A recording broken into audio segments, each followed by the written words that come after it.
In today's video, I'm going to teach you, insert video title here. Let's walk through how to submit Coursera quizzes confidently and what to do if something gets in the way. First, open the quiz inside your Coursera course and answer the questions directly on the platform. Take your time to read each prompt carefully. Many quizzes autosave as you go, but don't rely on that alone.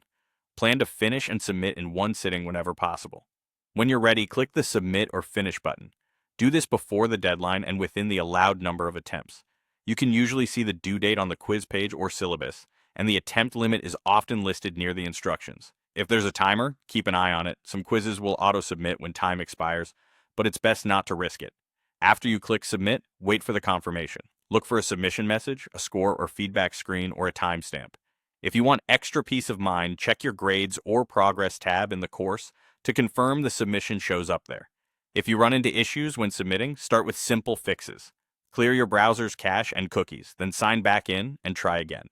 If that doesn't help, switch to a different browser, like moving from Chrome to Firefox or Edge. This quickly rules out any browser-specific glitches. Next, check your financial aid or enrollment status.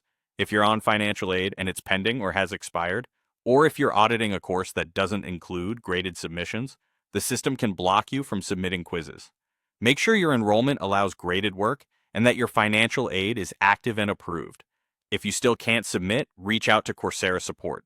When you do, have useful details ready, such as the course name, the quiz title, what error you're seeing, and what you've already tried. Screenshots help support diagnose the issue faster, and noting the deadline or attempt limit can be useful context. A quick but important reminder on academic integrity.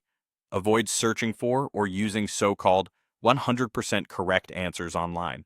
That often violates course rules and can lead to penalties, and it undermines your learning. These courses are designed to help you build real skills. If you're stuck, revisit the readings or videos, take notes, use practice problems, or ask for legitimate help in course forums. That's it. Answer the questions on Coursera, submit before the deadline, confirm the submission, and troubleshoot if needed. With these steps, you'll submit quizzes smoothly and stay focused on learning.